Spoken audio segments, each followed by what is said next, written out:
I'm glad you took that leap. So you go from Honduras and then you go to Costa Rica afterwards, if I'm not mistaken. Yeah, I took a bus from Honduras to Costa Rica. About that. I forgot about that.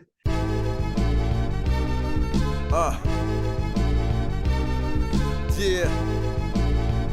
Y'all know what time it is, man. We represent to go on this one.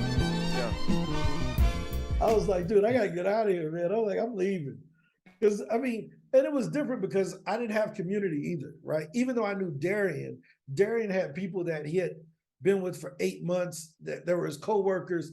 They were just on a different thing. And as an entrepreneur, we already think a bit differently than most people. So I can come across abrasive to most folks because I'm just kind of straight to the point. Well, I haven't played the political corporate be nice to your coworker game. So it was kind of like, well, I really don't have many friends here. I know Darian. I'm not a part of this community at all. They kind of think I'm just this brash dude. One of my guys lives in Costa Rica. I'm gonna go over there. So one of my buddies, Arnaldo, that I had met in St. Louis, he lived in Costa Rica. So I went there. He had an office there with his employees. We worked in the daytime. When the employees left, I slept in his office pretty much. That was my arrangement in Costa Rica. But yeah, I caught a bus through Nicaragua, and I can't think of the other countries that are on the way. But I spent the night in Managua, Nicaragua. And yeah, actually, pretty much. You pass through. You might cross through Guatemala for a second. I don't think you hit El Salvador. Then Nicaragua. The next one is Costa Rica. That's it. Yeah. Yeah. So I remember watching a volcano erupt while I was in the bus, but there was a casino right in front of the bus stop. Okay. And it was this guy, and he still hits me up today. And he was like, "Yo, man, let's go to the casino." And I would go over there to the casino, and I got like this funny, like aluminum money or whatever they use down, and it don't feel real. It's like, this don't feel like real money. Man, I put that thing in that casino and I won. Like, I won the money, like a whole, like in the States, the thing ring and they give you a piece of paper.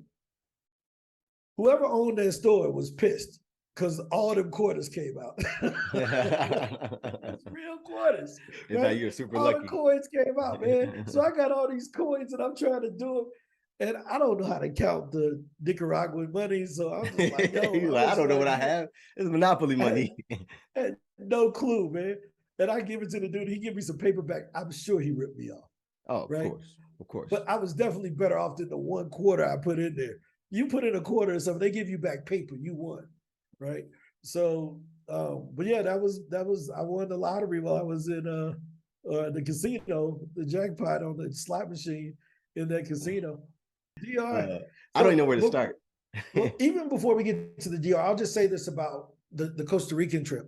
Going to Costa Rica, it was like coming from maybe the toughest place in Latin America to maybe the safest place, right? Costa Rica is just like a suburb, right? Like nothing goes wrong in Costa Rica almost, like. So just so that if you're thinking about going somewhere and you want to go for your first time, I would suggest visit Costa Rica. That was my first trip abroad. Because they speak English. Yeah. Huh? That was my first trip abroad in 2010, was Costa Rica. Yeah, a lot of people speak English. It's safe. You know, there's things to do. They got the same restaurants as we got back at home. It's like very Americanized.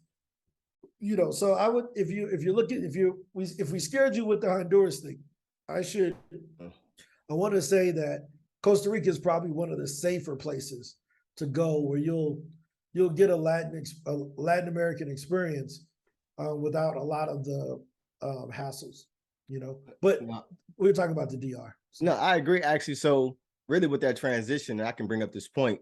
So I had my Uncle Christian, whose mother is Dominican. Well, was Dominican. She passed. May she rest in peace. And he grew up in, under both cultures. And he's the one that suggested to me to go to Costa Rica first. For one, he's like, man, you don't want to learn Dominican Spanish first. He said, also Costa Rica is going to be safer. So he was the one that suggested to me to take the leap and go to Costa Rica first. And him being fluent in Spanish helped me out. But I didn't grow up speaking Spanish at all. So I don't want people having that idea that this is something I've always done. I mean, we were in our 30s when we started trying to learn.